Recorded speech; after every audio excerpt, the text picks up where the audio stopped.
लाभ बिहार को मिले, इसके लिए भी काम चल रहा है। यहां कल्लू घाट पर कार्गो टर्मिनल के निर्माण का काम जारी है।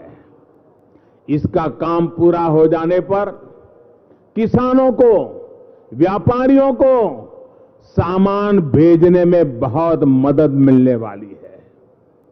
मेरे बनारस तक आसानी से आप अपना माल सामान जाकर के बेचोगे और मोदी जिस बनारस से जीत के आया है ना, वहां के लोगों का भी भला आप लोग करने वाले हैं।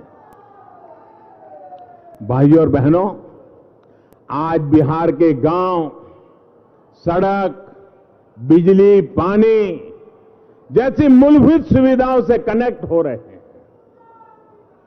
अगर नीयत होती, इच्छा शक्ति होती, तो ये काम 1.5 दशक पहले भी हो सकते थे। आज के नौजवान को खुद से पूछना चाहिए कि बड़ी बड़ी परियोजनाएं जो बिहार के लिए इतनी जरूरी थी, वो बरसों तक क्यों अटकी रही। बिहार के पास सामर्थ्य तब भी भरपूर था, सरकारों के पास पैसा तब भी पर्याप्त था। फर्क सिर्फ इतना था कि तब बिहार में जंगल राज था। पुल बनाने के लिए कौन काम करेगा जब इंजीनियर सुरक्षित नहीं हो? कौन सड़क बनाएगा जब ठेकेदार की जान 24 घंटे खतरे में हो? साथियों, किसी कंपनी को अगर कोई काम मिलता भी था तो वो यहां काम शुरू करने से पहले 100 बार सोचती थी, फिरौती पहले पक्की करनी पड़ती थी। ये है जंगल राज के दिनों की सच्चाई, ये है जंगल राज के प्रतीकों की सच्चाई। साथियों, बिहार के आज के जो नौजवान हैं, इतने सामर्थ्यवान हैं, वो अपने बचपन के दिन नहीं भूल सकते। मैंने कहीं इस बारे में पढ़ा है, इसलिए आपके सामने फिर जिक्र कर रहा हूं। बिहार के नौजवान याद करें कि बचपन में उनकी मां क्या कहा करती थी। हर एक को याद होगा। मैं हर बिहार के नौजवान को बचपन में उनकी मां ने जो कहा था, वो आज याद कराने के लिए आग्रह कर रहा हूं। हर घर में, बिहार में हर मां, गरीब हो या अमीर, हर मां अपने बच्चों को कहती थी, घर के भीतर ही रहो, बाहर मत निकलना, बाहर लकड़ सुंगवा घूम रहा है। याद है ना? याद है कि नहीं है? बाहर लकड़ सुंगवा घूम रहा है। ये कौन था भाई लकड़ सुंगवा? बच्चों की माताएं उन्हें लकड़ सुंगवा से क्यों डराती थी? उन्हें डर था अपहरण करने वालों से, किडनैपिंग करने वालों से। जिस राज्य में बच्चों का भी घर से निकलना मुश्किल हो, बेटे बेटियों का निकलना मुश्किल हो, उस राज को चलाने वालों से बिहार क्या उम्मीद लगा सकता है?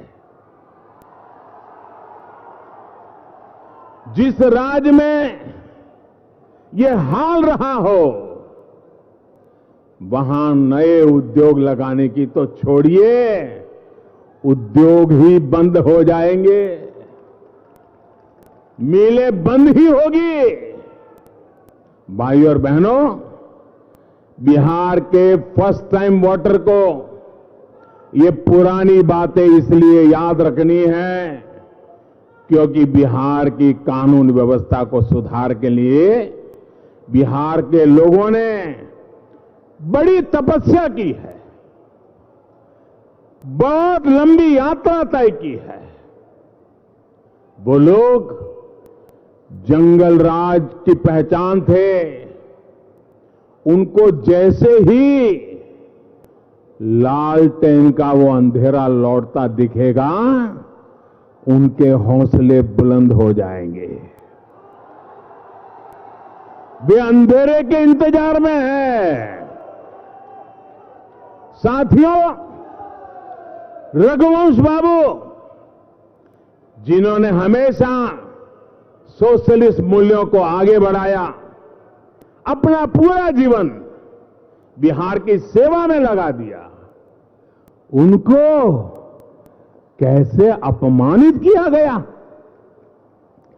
ये बिहार का बच्चा बच्चा जानता है, बिहार का हर बड़ा बुजुर्ग जानता है। जो अपने राजनीतिक स्वार्थ के लिए रघुवंश बाबू जैसे कर्मयोगियों के साथ ऐसा बर्ताव कर सकते हैं, वे बिहार के सामान्य युवाओं को अवसर कैसे दे पाएंगे। साथियों, बिहार की मिट्टी में हमेशा से सामर्थ्य रहा है। ये देश विदेश में बिहार से निकले बेटे बेटियों ने बार बार दिखाया है। अभी हाल में ही बिहार के लोगों के लिए गौरव की बात बताना चाहता हूं मैं। अभी हाल में ही बिहार की मिट्टी के सपूत, गोपालगंज से रिश्ता रखने वाले बैवेल राम कमलावन जी सेशल्स देश के राष्ट्रपति चुने गए हैं।